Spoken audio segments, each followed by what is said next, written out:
We've been talking about that concrete, haven't we? There's such a problem in schools all week. Also, defence buildings apparently could be a problem there as well. Who might know about it? Grant Shapps is with us. Good morning, sir. Thank you for joining us. How many defence buildings are affected by RAC?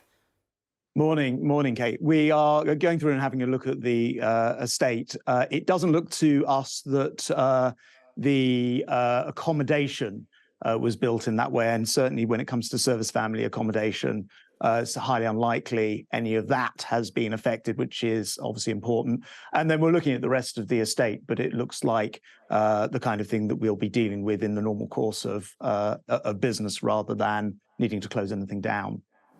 Good news. Wagner Group named as a terror group overnight. In that case, was Prigozhin a legitimate target? Well, look, first of all, you're right about the Wagner Group. When you see the way that they behave, not just in Ukraine, but in other domains like Africa, it's quite clear that they are absolutely ruthless. I'm pleased that the Home Secretary is prescribing them today. I think that given the activities they're involved with, it's important that, as far as the UK is concerned, it will be illegal to be past for them. As for their leadership, I think I'll refrain from commenting on that specifically. Why? Well, simply because we don't know exactly what happened there, although it looks incredibly coincidental. Shot out of the sky. Yes, it seems incredibly if he was the leader of a terror group, is he a legitimate target? Well, simply to say, I mean, we don't comment on specific targets, and I don't want to get into that. But what I would say is it looks like a heck of a coincidence that 2 months after what happened in Moscow with Wagner, his plane fell out of the sky. Yeah, but is he a legitimate target? It's a reasonable question. If he's the head of a terror group, was he a legitimate target for Putin? Just to be clear, when we prescribe a group, that's about people in this country being members of, displaying the logo, and being actively involved in a group. It's not about our target lists, which, of course, we never. So what difference will it make them being prescribed then? Well, what we don't want to do, I mean, the way that Wagner have operated is to sort of inveigle themselves in different parts of the world and in different countries. And we want to ensure that in the UK that is not possible. So under the Terrorism Act 2000, the Home Secretary has signalled that she intends to prescribe them as an organisation. It means that that activity could not legally take place in this country. OK. Under your tenure, will funding for Ukraine remain the same? Yes, you may know I was in Ukraine last week or the week before last. I'm personally very committed to Ukraine, as you know, because we've spoken about it before. We had a Ukrainian family come and live with us. And I think Ukraine's security is indivisible with our own in the UK. So our support won't waver. We've already said we will provide at least as much resource this year as we did last. OK. Your predecessor, Ben Wallace, very clear in his views about the UK Defence Force needing bolstering and the amount of GDP to be allocated to our defence budget. Will you campaign in the same vociferous way as he did? Well, look, I am now in charge of the Ministry of Defence, and as the Secretary of State, of course, I will always fight my corner. In fact, it's quite helpful from my point of view coming here, the amount that we're spending, the proportion of our gross domestic product that we're spending on defence is on the rise. And we've already said that we want to see that over the longer term, as conditions allow, to go up to 2.5%. It's over £50 billion already. So I fully support that. I think it's very important that we are protected as a nation, but also that we're doing our part around the world to help the world be better protected. Going to do that in as vociferous a way as Ben Wallace did, was my question.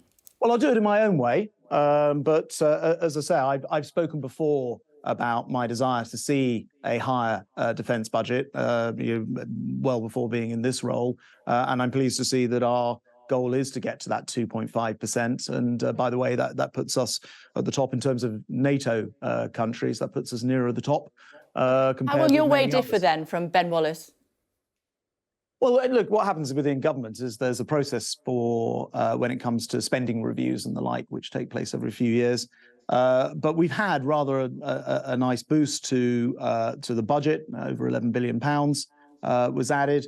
And it's not just about the money, it's about how we spend that money and making sure we have agile forces and, of course, are productive in the way that we spend the money. So I'll be very focused on that too. Challenger 2 tank lost in Ukraine fighting. What can you tell us about that? I can confirm that is correct. It may be the first loss as far as we're aware. Look, we gifted 14 of these Challenger 2 tanks to Ukraine. We accept that in a war zone, there can be material losses, which is what's happened here. I can also confirm that all 6 of the military in the tank, the Ukrainians, were actually able to survive this, which is, I think, a great testament to that British kit and very good to see. It was hit by Russian artillery, and actually, as they were trying to put out the fire, it was hit again. But as I say, the personnel have survived, which really is a testament to the British kit. Yeah. Will you send a replacement? No, they've got the 14 tanks, or one fewer now, and we accept that in a military zone, this is the sort of thing that happens. But we'll always keep, what we're providing the Ukrainians with under close review.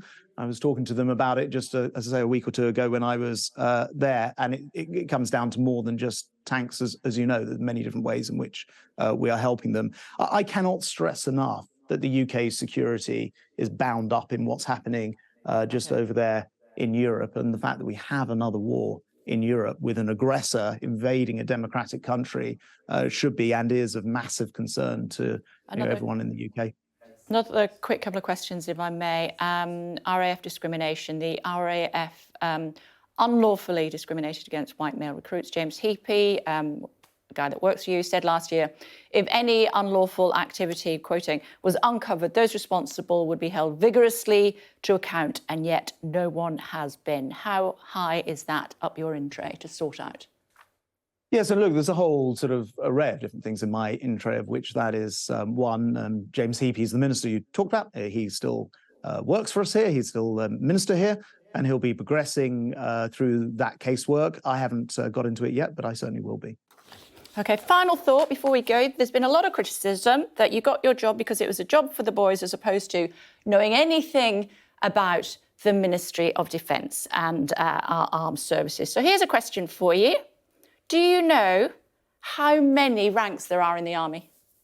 Not off the top of my head, but on your main question, what I would say is, look, what the Ministry of Defence needs is highly experienced cabinet ministers who can run a complex infrastructure-orientated department. I've had a lot of experience of running very large budgets in complex departments. I think it's worth saying, actually, by the way, because I've seen a few of those stories.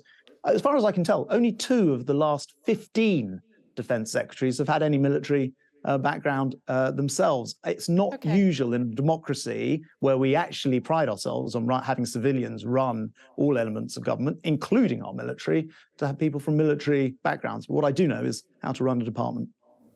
Do you want me to tell you how many ranks there are? No, you tell me, yes. I will. From Field Marshal all the way down to Officer Cadet, numbering 12 in total. Very good. Thank you. Yeah, I didn't know either, but I looked it up. But you'll know now.